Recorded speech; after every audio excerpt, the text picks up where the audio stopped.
What is happening, YouTube? So, a big trade also happened today, this morning. Jrue Holiday got traded to the Boston Celtics.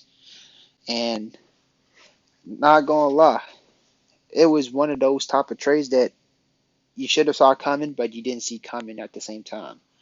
Um, you know, the Celtics, they missed Marcus Smart a good amount.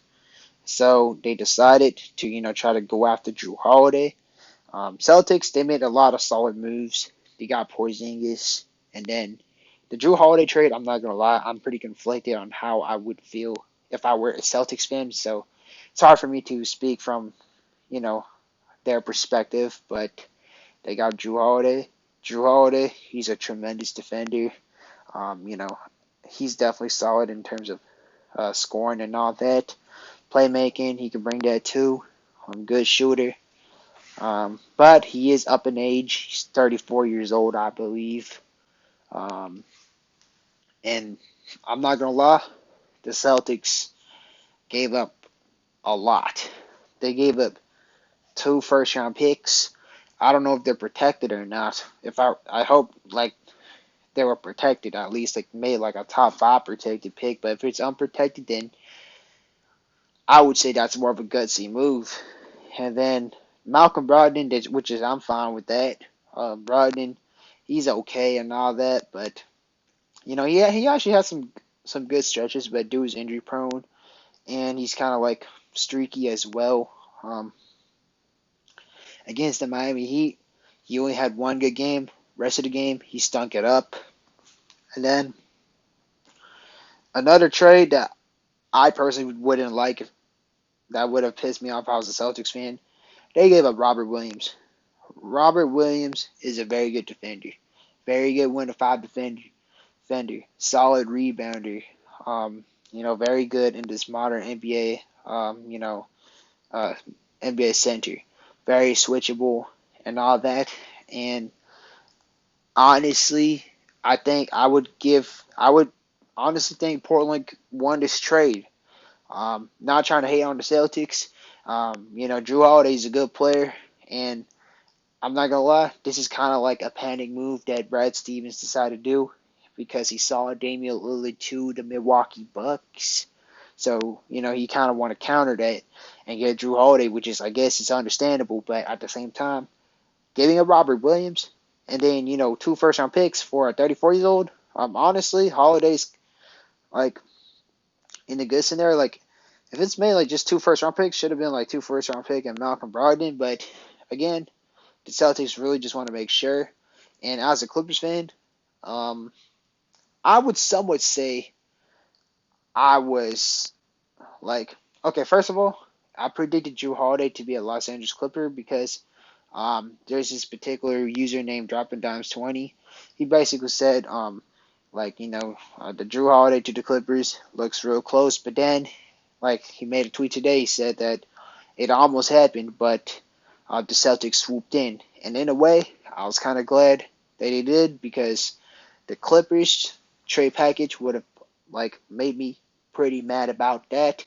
And I'm gonna get into it like later, but for the Blazers, they got Robert Williams, who's a very good 1 to 5, 1 to 4, 1 to 5 defender. And then you got that with 18. Then you got that with Scoot. You got Jeremy Grant. Hey, Portland, they could be a pretty good team. And not to forget Shadon Sharp. And now they got a lot of picks and all that. Like, this year's Celtics GM, he actually did pretty solid. And he got a good amount for Damian Lillard. And then, the Celtics, they're definitely missing a lot of the defense from Robert Williams. But I guess if they go up against guards, like very shifty guards like Steph Curry, Damian Lillard, um, Trae Young, um, John Morant, I guess you got a guy like Jrue Holiday to stop him. But if you go up against bigger teams like the Lakers or the Nuggets, um, their front court defense would kind of like decline. And the Robert Williams trade, man, I don't know about that. Because when I would watch the Celtics, I've always messed with Robert Williams. Maybe they could have included Peyton Pritchard instead. I don't know. But the thing is, who's really the Celtics' backup point guard though? So I guess you can also put that in a factor.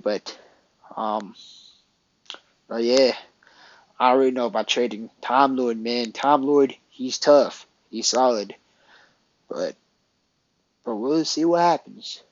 We'll see what happens with the Boston Celtics. Like if Jrue could, do his thing, hey, Celtics could be a pretty good team. But for now, I would lean towards the Blazers, like having the upper edge because they got a very good, like an ideal power forward slash center, and then they got two first round picks. Um, Now the Los Angeles Clippers. This, like the trade proposal that was, that Lawrence Frank was about to send for Jrue Holiday. This is the reason why it's really stressful being a Clippers fan. The reason is because they're so willing to be like they tend to give up so much, and they tend to be extremely reckless. Like they're willing to they have a mentality of like when you would gamble at the casino and all that, they'd be like just throwing money like crazy, and then they go home bankrupt. That's kind of like the mentality of Lawrence Frank, and this dude, this year especially, he be throwing draft picks like away like nothing. He made some good trades, but bro, and even like back in February, I started voicing my concern about Lawrence Frank because this dude almost gave up the whole entire decade of draft picks for Kyrie Irving. And had the Kyrie Irving trade went through, he's tough, but the thing is, the Clippers would be in shambles. And unfortunately, I feel like it's inevitable that Lawrence Frank is eventually going to get baited in doing the most dumbest trades ever.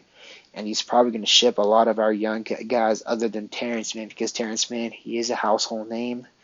But he's going to end up throwing away so many draft picks like this decade, and then the Clippers would wind up being like the Brooklyn Nets of 2015. So that's what's being stressful for the Clippers, because bro, they gave up two. They were trying to give two unprotected. That means like like after Kawhi and Paul George finishes their careers with the Clippers have no flexibility, and then within those years, like 5 years at least, the Clippers would have to deal with seeing Sindarius Thornwell, Marcin Gortat, and all those type of role players and all that, and then the Clippers have no picks, no flexibility, and then assumingly, the Clippers would be pretty much just handing the Portland Trailblazers their lottery picks, and then the Portland Trailblazers, they just reap the benefits of the Los Angeles Clippers. And I was glad this trade didn't go through, but this makes me even more pessimistic with the Clippers front office, because you seen how they did with Eric Gordon. They be just trading first round picks like nothing. We never needed Eric Gordon in the first place. And then you see, and also like honestly, I just wish that the Clippers front office, they actually cared more about the draft and all that, and just not like neglected and all that. You know what I'm saying? That's just my personal opinion. But hey, like season about to start, and Jrue Holiday's a Clipper, and they did say Brad Stevens was trying to not trade Robert Williams and all that. So I guess Brad Stevens did show resistance, but eventually Brad Stevens was you know, Damian Lillard's, on the same conference with us, so I guess they really wanted to, make sure that um, the Celtics made a splash and all that. So I guess that's probably the reasoning why. But that's just my opinion about the Jrue Holiday trade to the Portland Trailblazers. But let me know what y'all think about it. Do y'all think that the Portland Trailblazers got an upper hand, or y'all think the Celtics won the trade, or you think this is an ultimate win-win trade? But those are just my opinions, and that should definitely wrap up this video. And have a good one. Stay safe and peace.